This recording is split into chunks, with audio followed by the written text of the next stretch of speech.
Hi everyone, my name is Mallory Ball, and if you know me, you already knew that, which most of you will probably be my loved ones and people that I have associated with and know.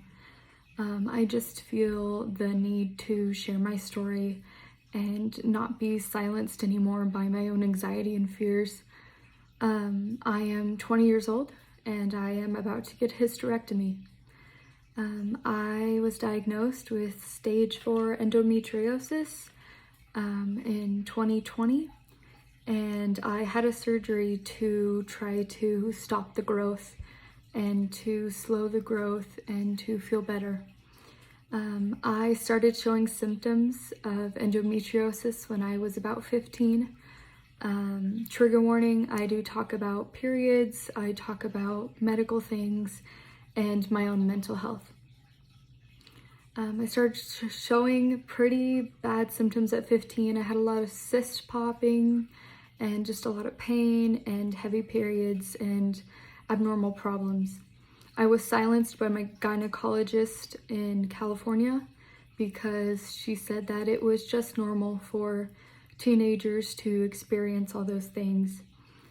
It was definitely not normal. I feel as though my body could have been in a lot better shape if someone would have listened to me at that age. I want to share my story, not for views or attention or anything like that. I want to reach people. I want to reach people's hearts, and I want people to know that you can persevere and get through anything. Not only do I have endometriosis, I have a couple other disabilities that I've had to work through throughout the years and to become okay with them. And they have definitely made life very difficult, but I am very thankful for my family and support system. I have some of the most amazing people in my life.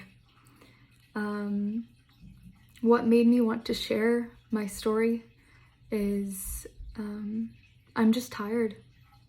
I'm tired of being different. I'm tired of being this groundbreaking news, and I'm tired of not feeling heard, and I want others around me who are in similar situations to feel heard too. I feel like this isn't talked about often because it's not done often, but it needs to be talked about. So back to my endometriosis story. I was operated on in 2020, and they not only burned and cut out some pieces of my endometriosis to stop the growth, they also fixed my bladder or helped my bladder. I have a lot of kind of ulcer things going on in my bladder, and it's very unhealthy. So not only after that surgery, I got on a medication called Orlissa to put me through menopause. Again, I was 19 at the time, going through menopause, and it was pure hell. It did not go over well, but that was the new amazing endometriosis medication at the time. It made me very sick. It put me through a lot, and it made my other disabilities a lot harder.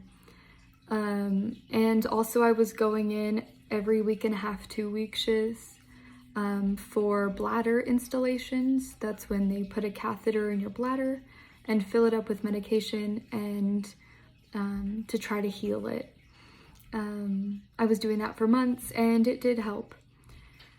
About 10 months after my first endometriosis surgery, I started to have some mild to moderate symptoms again, and I kind of put it on the back burner because I didn't want to deal with what that meant and that I was going to go through pain again. I wasn't ready to face that fact, and I didn't want to admit that I was weak. And so also, that is not normal. Usually after surgery, it takes quite a while to even experience symptoms again, or to never experience symptoms again.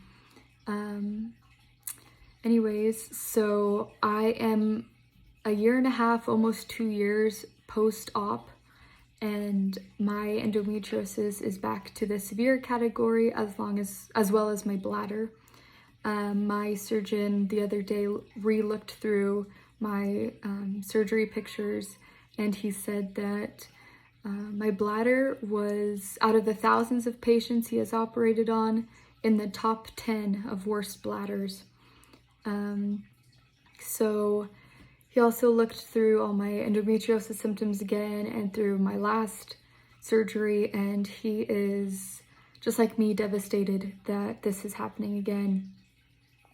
So we decided that, because of my other health conditions as well, I am not fit to have children. I have a heart condition that makes my heart rate go very high, and I am on medications, but I would more than likely have a stroke and die if I tried to have children myself. So with the help of my primary care doctor, my surgeon, and my fertility specialist, they decided to do this next operation, which is going to be my endometriosis surgery, my bladder surgery, and a tubal ligotomy, I believe. So it's when they tie your tubes. Well, that's the usual, that's usually what women do.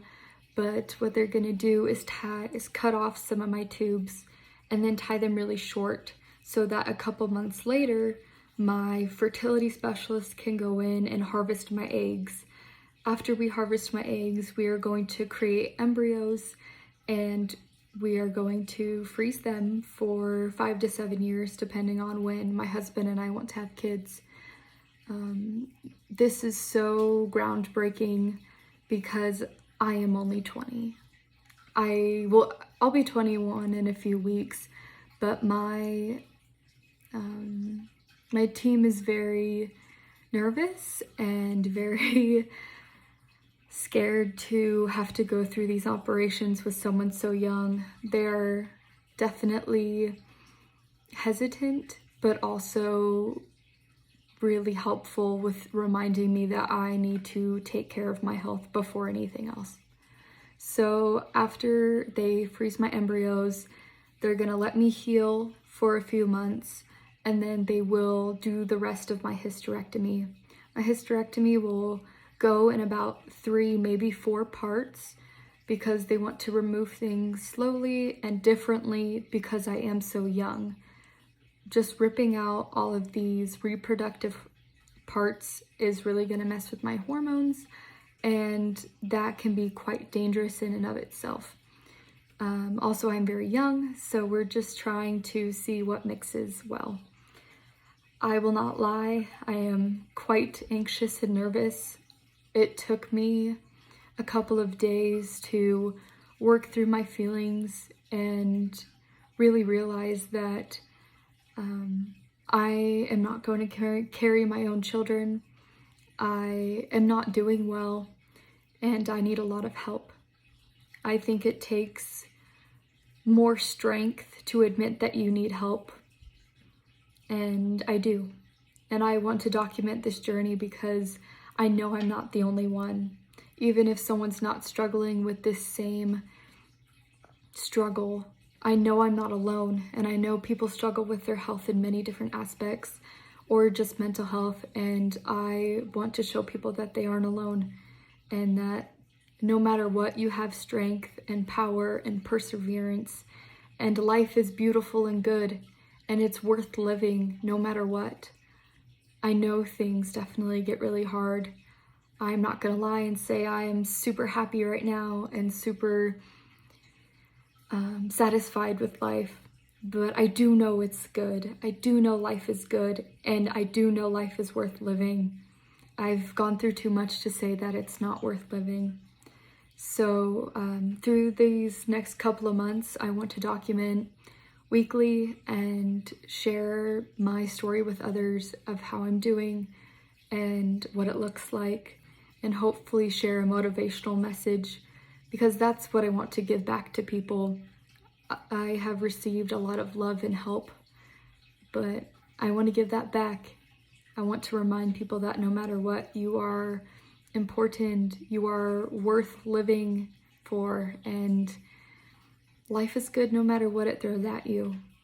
So I will be back, and I thank you for watching.